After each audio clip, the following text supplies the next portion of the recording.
बिस्मिल्लाहिर्रहमानिर्रहीम। बेटे आज का जो हमारा टॉपिक है वो है इलेक्ट्रॉनिक कॉन्फ़िगरेशन। बेटा इलेक्ट्रॉनिक कॉन्फ़िगरेशंस को समझने से पहले हमें पता होना चाहिए कि शेल्स क्या होते हैं, ठीक है, और सब शेल्स क्या होते हैं, ठीक है। शेल्स क्या होते हैं और सब शेल्स क्या होते हैं। बेटा न्यूक्लियस के बाहर अब बेटा शेल्स का जो कंसेप्ट है वो सबसे पहले बोहर ने पेश किया, ठीक है।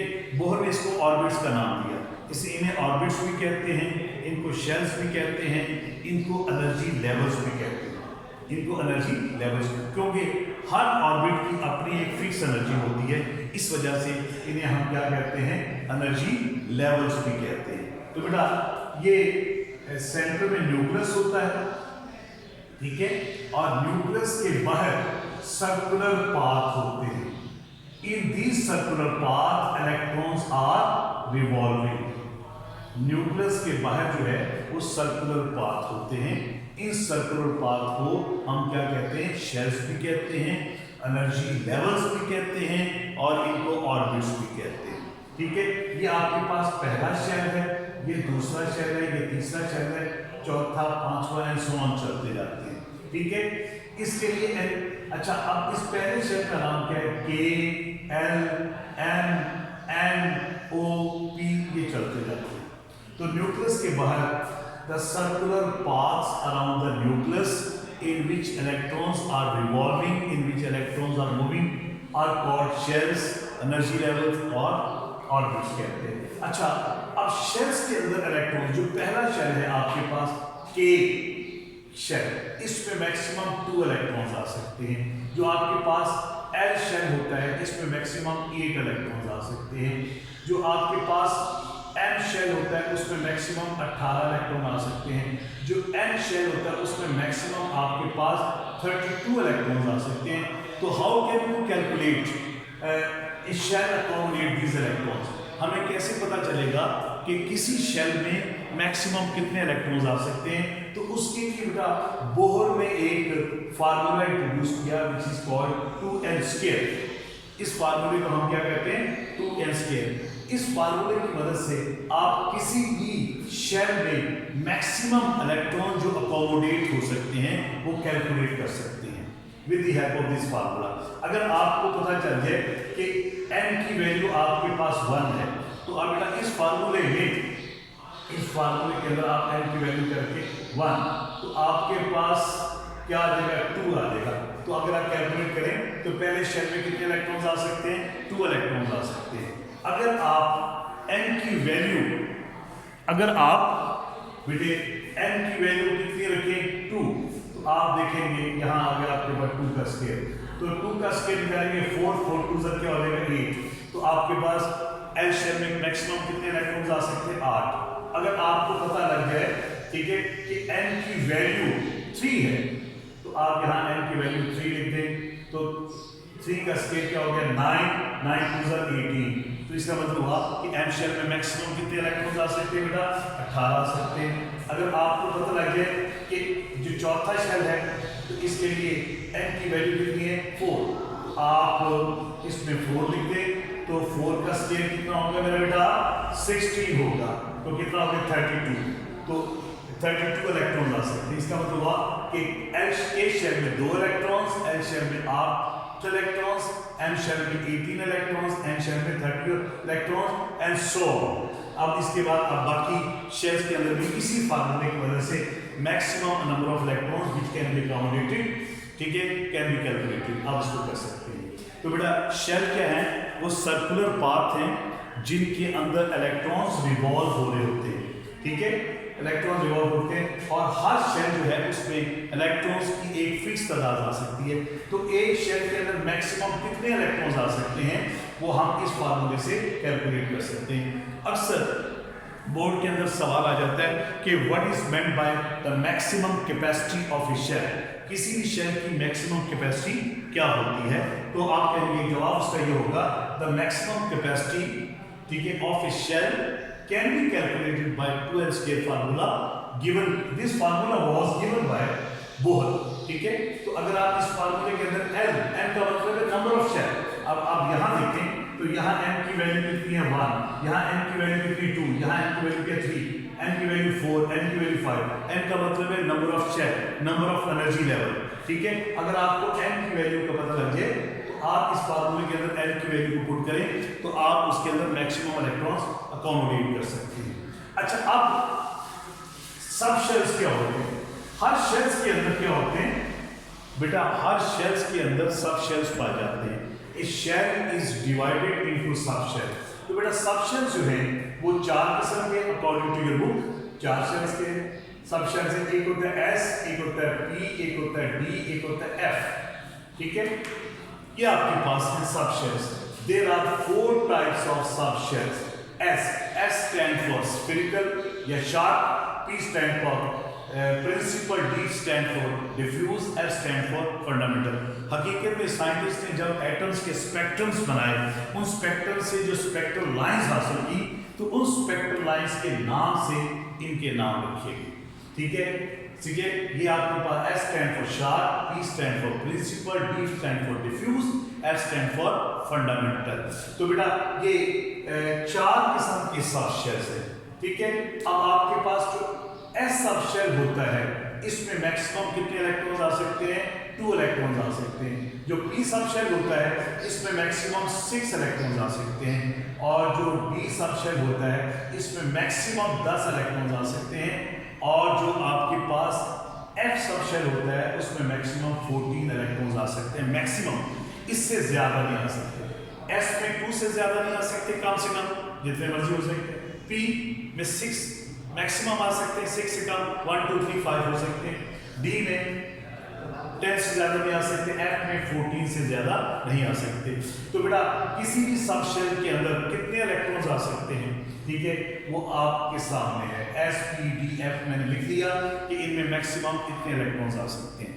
अब किसी भी शेल्स के अंदर कितने सब शेल्स हैं वो हम कैसे कैलकुलेट करेंगे, वो आपको n की वैल्यू से पता चलेगा।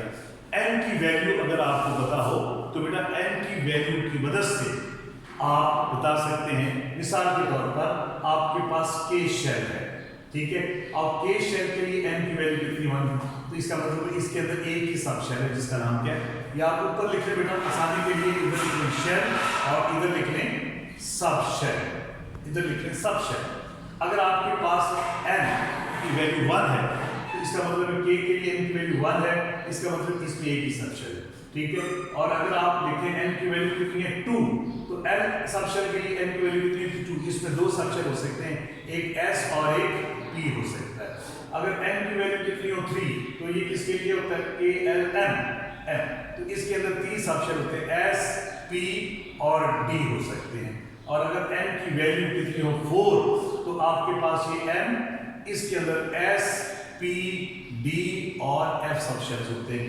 अगर आपको n की वैल्यू पता चल जाए, if you know the value of n, you can calculate number of sub shells, ठीक है, इन ए शेल।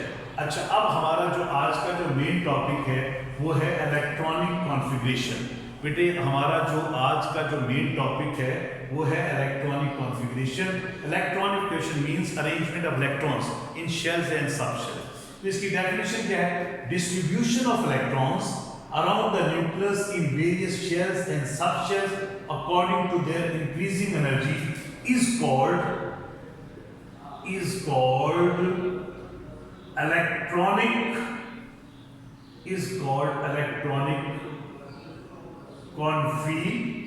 configuration। ठीक है बेटा, तो न्यूक्लियस के बाहर जो शेल्स पाए जाते हैं या सब शेल्स पाए जाते हैं, उन सब शेल्स के अंदर, ठीक है, इलेक्ट्रॉन्स की डिस्ट्रीब्यूशन किस शेल में, सबसे पहले इलेक्ट्रॉन्स किस में आएंगे, कौन से शेल्स में आएंगे, कौन से सब शेल्स में आएंगे, इट कैन बी कैलकुलेटेड, ठीक है, with the help of a very simple formula. बेटे एक सिंपल फार्मूले की मदद से जो मैं आपको बताने जा रहा हूँ, उसकी मदद से आप बता सकते हैं कि उसमें कितने शेल्स एक शेल में और एक सब शेल में कितने इलेक्ट्रॉन्स आ सकते हैं। तो बेटा now I am going to tell you about the distribution of electrons around the nucleus in different shells and subshells। किसी भी शेल में या किसी भी सब शेल में कितने इलेक्ट्रॉन आ सकते हैं, किस तरह आ सकते हैं, तो बेटा मैं आपको बता दूं। अच्छा अब देखिए बेटा, अब सब शेल्स के अंदर इलेक्ट्रॉन्स कैसे हैं, उसके लिए बेसिक प्रिंसिपल है। इस प्रिंसिपल का नाम है अफबाउ प्रिंसिपल। Aufbau principal. अच्छा बेटा, अफबाउ जो है ये जर्मन जुबान का वर्ड है। ये क्या है बेटा? अफबाउ जर्मन जुबान का वर्ड है, इसका मतलब होता है बिल्डिंग अप। ठीक है, इस प्रिंसिपल के मुताबिक इलेक्ट्रॉन सबसे पहले उस सबशेल में आते हैं जिसकी एनर्जी क्या होती है, लो होती है। Electron enter first in that subshell whose energy is low according to Aufbau principle. Electron सबसे पहले उस सबशेल में आते हैं जिसकी एनर्जी क्या होती है, लोअर होती है। ठीक है, तो मैं अब आपको बताने जा रहा हूं कि इसकी डिस्ट्रीब्यूशन कैसे होगी। ठीक है, इसकी डिस्ट्रीब्यूशन बेटा कैसे हो, इसके लिए एक छोटा सा फार्मूला बना रहा हूं, आप जरा बोर्ड पर उसको गौर से लिखिएगा।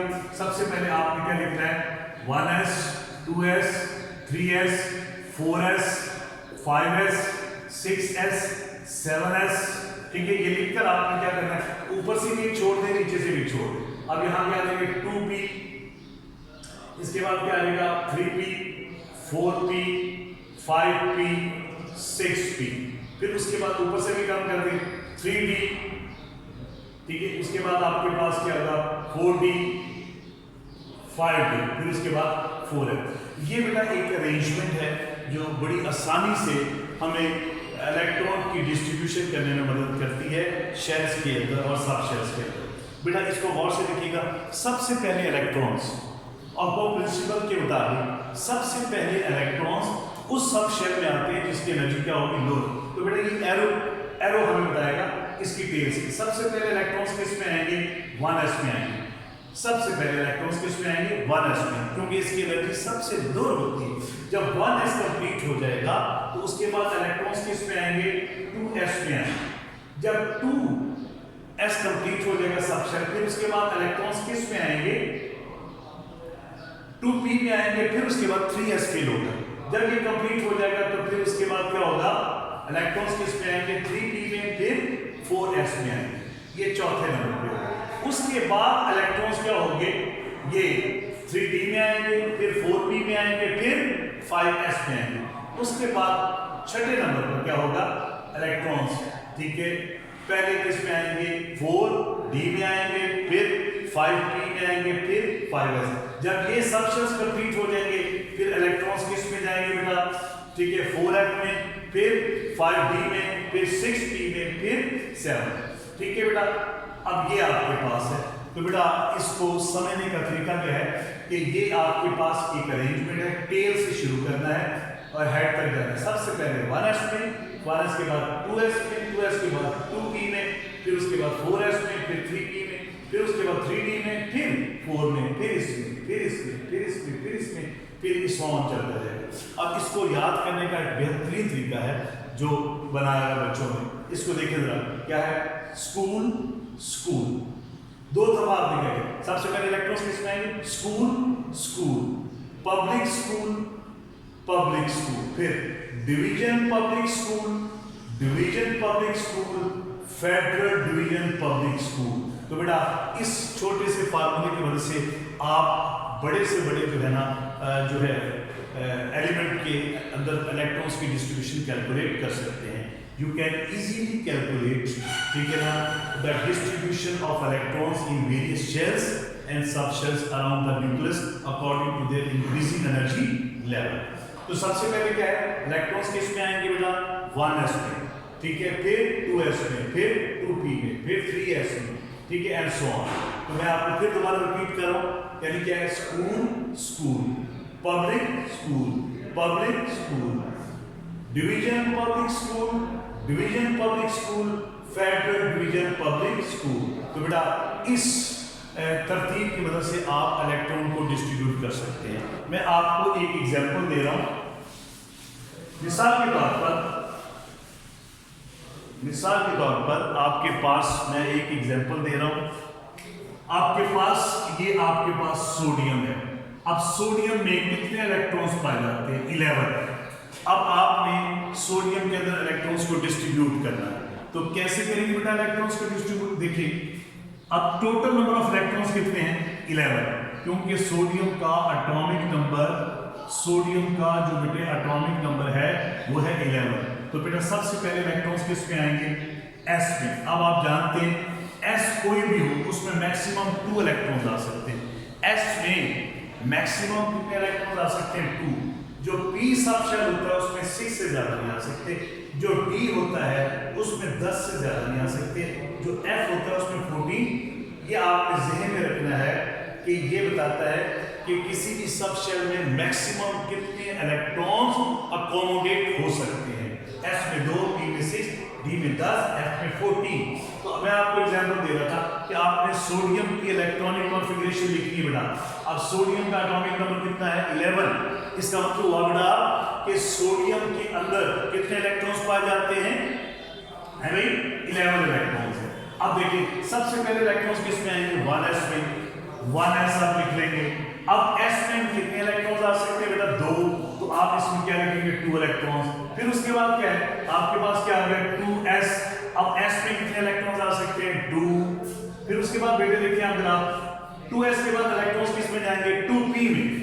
अब p में मैक्सिमम कितने इलेक्ट्रॉन्स आ सकते हैं? 6। ठीक है, अब आप कैलकुलेट करें 6, 2 और 2, टोटल इलेक्ट्रॉन्स कितने होंगे बेटे? 10 हो गए। 10 हो गए बेटा। लेकिन हमारे पास इलेक्ट्रॉन्स कितने हैं? 11। We have 11 electrons. अब आपके पास 11 इलेक्ट्रॉन्स है, ठीक है बेटा। 10 तो आ गए, बाकी बच गए 1 इलेक्ट्रॉन। अब देखें 2p के बाद इलेक्ट्रॉन्स किस में आएंगे? 3s में। आपको पता है s में मैक्सिमम कितने आ सकते हैं? 2 आ सकते हैं। लेकिन बेटे हमारे पास s में माना s में मैक्सिमम कितने आ सकते हैं? 2 इलेक्ट्रॉन्स आ सकते हैं। लेकिन हमारे पास बचे कितने इलेक्ट्रॉन्स बेटा? कितने इलेक्ट्रॉन्स बचे? 1। तो लिहाजा आ तो 2 सकते हैं लेकिन ये 1 आ गया। तो this is the electronic configuration, this is the electronic arrangement of electrons in sodium atom.